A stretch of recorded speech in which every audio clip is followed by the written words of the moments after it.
নমস্কাৰ বন্ধুসকল, স্বাগত জনাইছোঁ নতুন এক ভিডিঅ'ৰ মাজলৈ আৰু আশা কৰিছোঁ আপোনালোকে সকলোৱে ভালে আছে। তো বন্ধুসকল, বৰ দুখৰ কথা কি মই সদায় ৰেগুলাৰলি আপোনালোকক মই ভিডিঅ'বোৰ দি থাকিব নোৱাৰা হৈছোঁ, কাৰণ বিভিন্ন আপোনাৰ কাম কাজত মই জড়িত হৈ আছোঁ। তো গতিকে ভিডিঅ' বনাই পেলাই আপোনাৰ এডিট কৰা মানে এটা বহুত লং প্ৰচেছ হৈ যায়, মই মানে সময় মিলাব নোৱাৰা হৈ আছোঁ। তো গতিকে যাই কি নহওক, আপোনালোকক দুটামান কথা মই আজি আপোনালোকক ক'বলৈ কাৰণে বিচাৰিছোঁ। তো আপোনালোকে গুৰুত্ব সহকাৰে ল'ব বুলি কৈ মোৰ আশা থাকিল। তো মই দুটা কথা আপোনালোকক বিশেষকৈ মই আপোনালোকক ইনফৰ্ম এটা কৰিব বিচাৰিছোঁ। ইতিমধ্যে আমাৰ যি বাৰিষা আৰম্ভ হৈছে, আৰু বাৰিষা সময়ত আমাৰ যিকেইটা ধৰক সাধাৰণতে আমাৰ অসমত আপোনাৰ ধানৰ খেতিটো আপোনাৰ যথেষ্ট পৰিমাণত কৰা হয়। তো গতিকে এই কালচোৱাত আপোনাৰ বিভিন্ন ধৰণৰ সমস্যা কিছুমান হয়, ধৰি লওক আপোনাৰ বৰষুণ হয় বা কিবা হয়, পানী হয় বা খৰাঙো হ'ব পাৰে। মানে ধৰক প্ৰাকৃতিক দুৰ্যোগবোৰ মানে বেছিকৈ হয় আমাৰ অসমত, বেছিকেলি আপোনাৰ বাৰিষা সময়ত মানে বেছিকৈ হয়। কাৰণ এইটো সময়ত আপোনালোকে জানে যে বৰষুণ হয়, পানী হয়, তাৰ কাৰণে আপোনাৰ বিভিন্ন জেগাত আপোনাৰ বানপানী হয়, আৰু এনেকুৱাও হয় আপোনাৰ খৰাঙো হয়। আৰু আপোনাৰ মানে কি হ'ল, এতিয়া চাব আপোনালোকে সেইবোৰ অইন একো নহ'লেও সমস্যা নহ'লেও আপোনালোকে চাব যে পোক পৰুৱাবোৰে আপোনাৰ খেতিবোৰ নষ্ট কৰে। তো গতিকে সেইবোৰ যিকেইটা আপোনাৰ প্ৰাকৃতিক দুৰ্যোগ বুলি ক'ব পাৰি, তো সেইবোৰৰ কাৰণে আপোনাৰ ভাৰত চৰকাৰে আপোনাৰ কৃষি যি আপোনাৰ ডিপাৰ্টমেণ্ট হয়, তেওঁলোকে এটা আপোনাৰ আঁচনি বনাই ৰাখিছে। আপোনালোকে নিশ্চয় জানে যে আপোনাৰ প্ৰধানমন্ত্ৰী ফচল বীমা যোজনা বুলি কয়। তো বন্ধুসকল, আপোনালোকৰ যি খেতিডৰা হয় বৰ্তমান সময়ত আপোনাৰ কঠীয়া পাৰাৰ পৰাই আপোনালোকে সেইটো আপুনি ইঞ্চুৰেঞ্চ কৰি ল'ব পাৰে। এটা আপোনাৰ প্ৰিমিয়াম দিব লাগে। সেইটো বৰ্তমান সময়ত কিমান চলি আছে মই সেইটো বিষয়ে অৱগত নহয় কাৰণে মই আপোনালোকক নজনাওঁ। কিন্তু এটা আপোনাৰ খুব কম পৰিমাণৰ, আপোনাৰ বৰ বেছি নহয়, এটা ন্যূনতম এটা আপোনাৰ মানে এটা মাননি এটা দিব লাগে। ধৰি লওক আপোনাৰ, মই এক্সাম্পলত কৈছোঁ, এইটো হয়নে নহয় মই একদম আপোনালোকক কোৱা নাই, 100 পৰা 200 টকা এনেকুৱা হয়, আৰু মাজতে আপোনাৰ এটকাকৈও হৈছিলে। তো গতিকে বিঘা হয় আপোনাৰ, 1 বিঘাত আপোনাৰ 100 টকা বা 200 টকা তেনেকুৱা হ'ব পাৰে মানে দেই, মই হয় বুলি কোৱা নাই, মানে এটা ন্যূনতম এটা প্ৰাইচ হয়। আৰু এইটো এবিঘাৰ কাৰণে হয়। যদি আপোনাৰ 5 বিঘা আছে, যদি 100 টকাকৈ প্ৰিমিয়াম হয়, তেতিয়া আপুনি 500 টকা দিব লাগিব।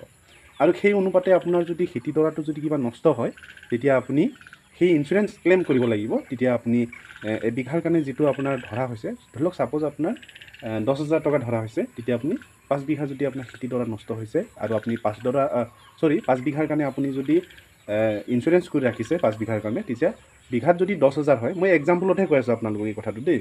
বৰ্তমান সময়ত এই বিষয়ে মই সঠিক তথ্য মানে মোৰ হাতত নাই বৰ্তমান সময়ত এই বছৰতো, সেইকাৰণে মই কোৱা নাই। কাৰণ কি হয়, বছৰে আপোনাৰ ইঞ্চুৰেঞ্চ পলিচিটো আপোনাৰ বেলেগ বেলেগ হয়। তো সেইকাৰণে আপোনাৰ যোৱাবাৰ বেলেগ আছিলে, তাৰ আগৰবাৰ বেলেগ, মানে মাননিটো অলপ ইফাল সিফাল হয় মানে। সেইকাৰণে মই আপোনালোকক কোৱা নাই, যিহেতু মই নিজে আপোনাৰ অৱগত নহয়। মই জাষ্ট আপোনালোকক এটা ইনফৰ্ম কৰিব বিচাৰিছোঁ, বা আপোনালোকক মই সজাগ এটা কৰিবলৈহে বিচাৰিছোঁ, আপোনালোকে যাতে ইঞ্চুৰেঞ্চটো কৰে। তো গতিকে আপোনাৰ 5 বিঘাত ধৰি লওক আপোনাৰ 50,000 হ'ল, আপোনালোকে 50,000 টকা পাব। তো ইয়াতে দুটামান কথা মই আপোনালোকক ক'ব বিচাৰিছোঁ, ক'ত যাব, কেনেকুৱাকৈ ৰেজিষ্ট্ৰেশ্যন কৰিব, বা আপোনাৰ সময় কিমান আছে, আৰু আপোনাৰ ইঞ্চুৰেঞ্চ ক্লেইম কৰাৰ সময়ত আমাৰ ল'বলগীয়া যিকেইটা পদক্ষেপ আমাৰ, সেইবোৰৰ বিষয়ে আপোনালোকক দুটামান কথা ক'ব বিচাৰিছোঁ। চাওক বন্ধুসকল, এইটো সাধাৰণতে আপোনাৰ এগ্ৰিকালচাৰ অফিচত গৈ পেলাই আপুনি ইঞ্চুৰেঞ্চ কৰি ল'ব পাৰে, বা আপোনালোকে আজিকালি আপোনাৰ যিকেইটা CSC চেণ্টাৰ বুলি কয়, বা আমাৰ সাধাৰণতে অৰুণোদয় কেন্দ্ৰ বুলি ক'লে আমাৰ বুজি পায় মানুহসকলে, তো তাতো গৈ পেলাই আপোনালোকে এইটো আপুনি পাৰিব ইঞ্চুৰেঞ্চ কৰিবলৈ। তাৰ কাৰণে বৰ এটা বেছি ডকুমেণ্টছ নালাগে। আপোনাৰ ধৰি লওক মাটি থকা যি প্ৰমাণ পত্ৰ, আধাৰ কাৰ্ড লাগিব, বেংক পাছবুক লাগিব, ফটো আপোনাৰ পাছপৰ্ট লাগিব পাৰে, আৰু ন্যূনতম যি আপোনাৰ ইঞ্চুৰেঞ্চৰ কাৰণে যিটো মাননি সেইটো লাগিব। তো সেইটো দি পেলাই আপোনালোকে আপোনাৰ এগ্ৰিকালচাৰ ডিপাৰ্টমেণ্টৰ যি অফিচ হয় তাত গৈ আপোনালোকে কৰিব পাৰিব, আৰু CSC কেন্দ্ৰত গৈ পেলাইও আপোনালোকে কৰিব পাৰিব।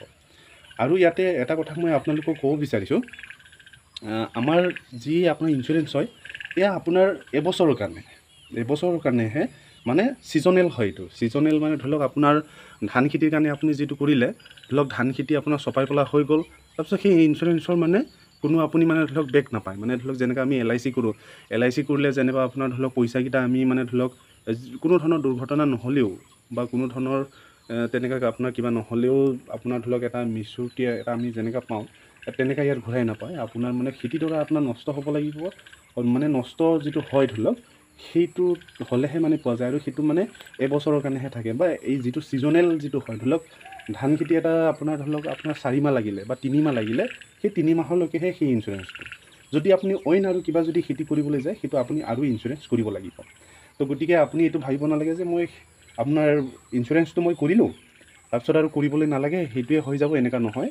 আপুনি যদি আহাবাৰ যদি বেলেগ কৰিছে, বা সেই খেতিটো আপুনি যদি চপাই পেলাই আপোনাৰ ধৰি লওক হৈ গ'ল, তাৰপিছত আপুনি বেলেগ যদি কৰিছে, তেতিয়া সেইটোত আপোনাৰ মানে ইঞ্চুৰেঞ্চটো ক্লেইম নহয় বা সেইটোত আপোনাৰ নাথাকে সেইটোত মানে আপোনাৰ যিটো আপোনাৰ এটা ছিজনেল থাকে সেই ছিজনেল খেতিটোৰ কাৰণেহে এইটো এটা ইঞ্চুৰেঞ্চ বা আপুনি যদি নেক্সট অহা বছৰ যদি আৰু ধান খেতি কৰে তেতিয়া তাৰ কাৰণে আপুনি আৰু ইঞ্চুৰেঞ্চ কৰিব লাগিব সেইটো বছৰে বছৰে আপুনি কৰি থাকিব লাগিব বা আপুনি যোনটো সময়ত যি আপুনি খেতি কৰে সেইটো সময়ত আপুনি সেই ইঞ্চুৰেঞ্চটো কৰি থাকিব লাগিব মানে খেতিটো আৰম্ভ কৰাৰ পৰা শেষ হোৱালৈকেহে সেইটো ইঞ্চুৰেঞ্চটো ভেলিডিটিটো থাকে তো গতিকে আৰু এটা কথা মই আপোনালোকক এইখিনিতে কৈ দিওঁ আমাৰ বহুত লোকে এটা বহুত ভুল কাম কৰে যে আপুনি য'ত ইঞ্চুৰেঞ্চটো কৰিলে সেই যিটো ইঞ্চুৰেঞ্চৰ সিহঁতৰ এজেণ্ট থাকে মানে তো সেই এজেণ্টৰ লগত আপোনালোকে ভাল এটা কমিউনিকেট কৰি ল'ব আৰু আপোনাৰ যি ক্ষতি হৈছে ধৰি লওক আপুনি ধৰি লওক ইয়াতে এটা কথা হ'ল কঠীয়া দৰা আপোনাৰ ক্ষতি হ'লেও কিন্তু আপুনি পইচাটো পাব যদি আপোনাৰ কঠীয়াটো আপোনাৰ নষ্ট হৈ গ'ল আপোনাৰ খেতি নষ্ট হৈ গ'ল প্ৰতিটো কথাই আপুনি তেওঁৰ লগত যোগাযোগ কৰি থাকিব আৰু শ্বেয়াৰ কৰি থাকিব যদি আপুনি ইঞ্চুৰেঞ্চটো কৰি আহিলে তাৰপিছত আপুনি কোনো মানে আপোনাৰ কথা তেওঁলোকে নাজানে আৰু কেনেকৈ জানিব তেওঁলোকেতো ভগৱান নহয় তো গতিকে আপুনি আপোনাৰ যি খেতি দৰা হয় সেই বিষয়ে তেখেতক আপডেট দি থাকিব তেওঁৰ হোৱাটছআপ নম্বৰ লৈ ল'ব আজিকালি আপোনাৰ অনলাইন ছিষ্টেম হয় সকলোৰে ডাঙৰ মোবাইল থাকেই বা নাথাকিলেও আপুনি যোগাসূত্ৰটো তেওঁৰ লগত ৰাখি থাকিব তেওঁক আপুনি ফটো দিব সময়ে সময়ে ভিডিঅ' দিব এইবোৰ আপোনালোকে কৰি থাকিব আৰু যেতিয়া ক্ষতি হয় ক্ষতি হোৱাৰ লগে লগে আপোনালোকে ক্লেইম কৰি দিব যদি সেয়া নকৰে তেতিয়াহ'লে কিন্তু আপোনাৰ ইঞ্চুৰেঞ্চ কৰাটো এনেই গুচি যাব তো গতিকে সেই এটা কথা আমাৰ কৃষকসকলৰ বহুত ডাঙৰ এটা ভুল কথা তো গতিকে সেই কথাটো আপোনালোকে মন কৰিব মানে যেতিয়া আপোনালোকে ইঞ্চুৰেঞ্চ কৰিব ইঞ্চুৰেঞ্চ কৰাৰ পিছত মানে কি হ'ল সেই যোগসূত্ৰটো তেওঁলোকৰ লগত ৰাখি থাকিব আৰু প্ৰতিটো কথাই তেওঁলোকক আপোনালোকে আপডেট কৰি থাকিব তেতিয়াহে আপোনালোকৰ যিটো ধৰক ইঞ্চুৰেঞ্চ আপোনালোকে যিটো কৰিছে ধৰি লওক সেই কৰাটো মানে এটা আপোনাৰ মানে কি হয় তেওঁলোকে গম পালেহে তেওঁলোকে আপোনাৰ ক্লেইমটো কৰিব তেওঁলোকে যদি গমেই নাপায় কেনেকুৱাকৈ ক্লেইম কৰিব তো সেই কথাটো আপোনালোকে মন কৰিব